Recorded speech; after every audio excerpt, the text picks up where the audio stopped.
वालेकुम बच्चों, क्या हाल है बेटा? खैरियत से आप लोग ठीक ठाक हैं? देखिए, आज जो क्वेश्चन मैं आपको करवा रहा हूँ, तो ये आपके लिए बड़ा इंपॉर्टेंट क्वेश्चन है हमारे पास। किस तरह से काम करना है इसके ऊपर क्वेश्चन हमारे पास कहते हैं, find the equation of straight line which passing through the point 14, 10 and 11, 16। इसका मतलब ये हुआ कि हमें जो मालूम करना है वो क्या मालूम करना है, हमें इक्वेशन मालूम करनी है। ठीक है, इक्वेशन के मैंने आपको बहुत सारे मेथड बताए थे। पहला मेथड बताया था slope point formula. Slope point formula जो था वो क्या था हमारे पास, कि जिसके अंदर एक लाइन पे अगर एक पॉइंट मालूम हो और एक स्लोप मालूम हो, तो हम कहते थे वहां पे स्लोप पॉइंट फॉर्मूला अप्लाई होता है। ठीक है, तो मैं लास्ट क्लास में काम किया था, वो यही काम किया था कि y-y1 equal to M x-x1। ये फॉर्मूला किसके लिए था हमारे पास? स्लोप पॉइंट फॉर्मूले के लिए था। हमने कहा था कि एक लाइन है, उस पे एक पॉइंट हो और एक स्लोप हो, तो हम क्या करते हैं, स्लोप पॉइंट फॉर्मूले से इक्वेशन बनाते हैं। ठीक है ना? अब देखिए यहाँ पे क्या है, यहाँ पे ये कंडीशन नहीं है। यहाँ पे कंडीशन क्या है, यहाँ पे स्लोप आपको गिवन नहीं है। यहाँ पे क्या गिवन है, कहता है find the equation of straight line passing through the point 14, 10 and 11, 6। इसका मतलब ये हुआ हमें दो पॉइंट्स मालूम है, एक लाइन है, इस लाइन पे दो पॉइंट्स हैं। ठीक है ना? तो हमने कहा first point is 14, 10 and the second point is 11, 6। क्या करना है इसमें? रिक्वायरमेंट नंबर ए क्या है आपके पास? रिक्वायरमेंट ए है आपके पास फाइंड द इक्वेशन। अब टू पॉइंट फॉर्मूले से इक्वेशन कैसे बनाते हैं? टू पॉइंट फॉर्मूला क्या होता है? y-y1 equal to y2 - y1 upon x2 - x1 and then x-x1। ठीक है, फर्स्ट पॉइंट जो होता है इसको बोलते हैं x1 और y1, यानी इसका मतलब 14 जो है वो x1 है और 10 जो है वो y1 है। सेकंड पॉइंट जो होता है वो आपका होता है x2 और y2। इसका मतलब 11 जो है वो x2 है और 6 जो है वो क्या है आपका y2 है। कैसे होगा क्वेश्चन बेटा ये? कैसे क्वेश्चन कैसे होगा? हमने कहा this is x1, this is y1, this is x2 और दिस इज y2। ये वैल्यूज आपको गिवन है। अब इन वैल्यूज को इस फॉर्मूले में पुट कर दीजिए। y - y1 कितना है? 10। y2 - y1 कितना है बेटा? y2 आपके पास है 6। इट्स मीन 6 - y1 कितना है? 10। x2 - x1, x2 is 11 minus x1 is 14, x1 is 14। फिर x माइनस x1 यानी x माइनस x1 कितना है? 14 है। यहाँ पे क्या आ गया? 14 आ गया। इसको सिंप्लीफाई कर दीजिए, क्या हो जाएगा ये? y - 10 ऐसे ही रहा। 6 - 10 इज -4, 11 - 14 इज -3। तो x - 14 हो गया। माइनस से माइनस क्या हो गया? कैंसिल। 3 यहाँ डिवाइड हो रहा है, वहां से क्या हो जाएगा? मल्टीप्लाई हो जाएगा। इसका मतलब ये हो जाएगा 3 पूरे से मल्टीप्लाई होगा, 3y से भी मल्टीप्लाई होगा, 3 10 से भी मल्टीप्लाई होगा। ये क्या हो जाएगा आपका? 3y - 10 3 30 और 4 जो है इस पूरे से मल्टीप्लाई हो जाएगा। तो ये क्या हो जाएगा आपका? 4x प्लस माइनस माइनस 14 को 4 से मल्टीप्लाई करें तो आपकी वैल्यू क्या हो जाती है? 56। ठीक है, अब हमें इसे इक्वेशन फॉर्म में कन्वर्ट करना है। इक्वेशन फॉर्म में कन्वर्ट करने के लिए हमें x को पॉजिटिव रखना होता है। अगर मैं x को वहां पे लेफ्ट हैंड साइड पे शिफ्ट करूंगा तो यहाँ पे x पॉजिटिव है, तो इसको शिफ्ट करूंगा तो क्या हो जाएगा? नेगेटिव हो जाएगा।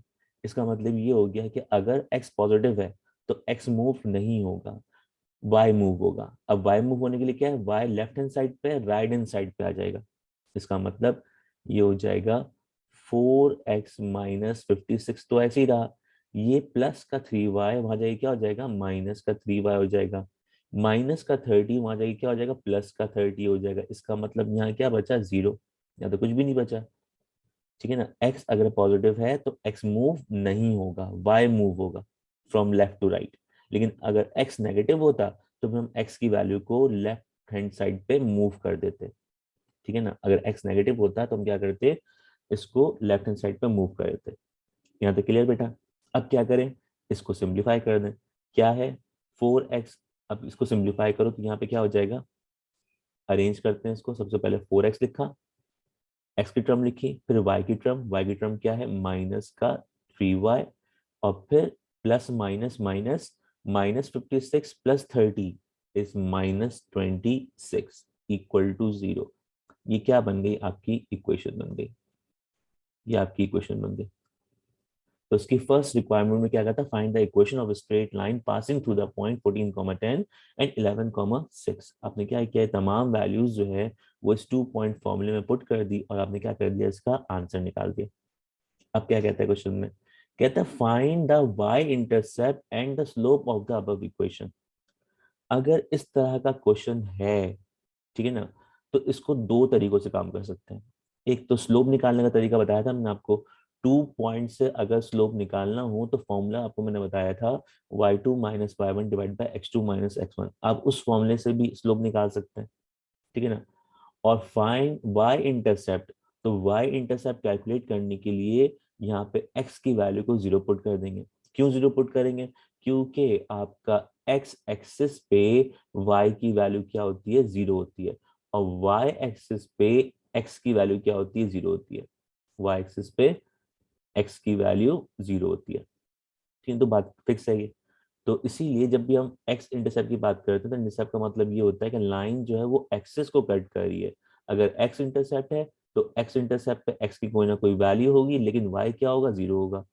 वाई इंटरसेप्ट अगर है तो इसका मतलब वाई की वैल्यू कुछ भी हो, एक्स क्या होगा, 0 होगा। इसीलिए हम इस इक्वेशन में क्या करते हैं, एक्स इंटरसेप्ट के लिए अगर एक्स इंटरसेप्ट निकालना है तो वाई को 0 पुट करेंगे, और अगर मुझे वाई इंटरसेप्ट निकालना है तो हम क्या करेंगे, एक्स को 0 पुट करेंगे। एक कंडीशन तो वो हो गई।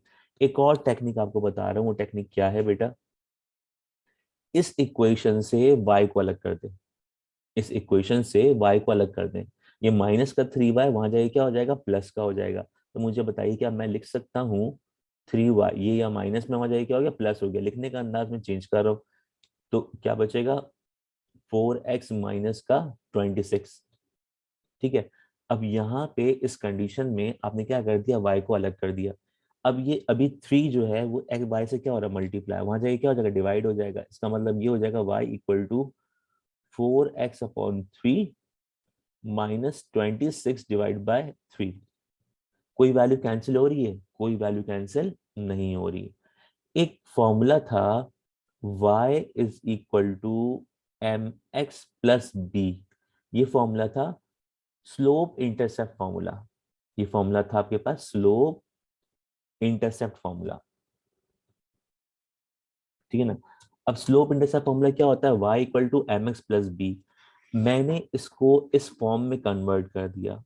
मैं अगर इसको इससे कंपेयर करूं, मैं इसको इससे कंपेयर करूं तो x तो अपनी जगह पे ऐसे ही है, x तो अपनी जगह पे ऐसे ही है, ठीक है ना। चेंजिंग किस में आ रही है, x के साथ कौन है, 4/3। एक्स के साथ कौन है, 4/3। इसका मतलब एक्स के साथ जो कुछ भी होता है वो क्या होता है, स्लोप होता है। तो मैं कह सकता हूँ यहाँ से स्लोप जो है वो कितना है, एक्स के साथ जो भी नंबर हो वो क्या होता है, स्लोप होता है। तो एक्स के साथ यहाँ पे नंबर क्या है, पूरा होगा, डिनोमिनेटर न्यूमरेटर दोनों होगा।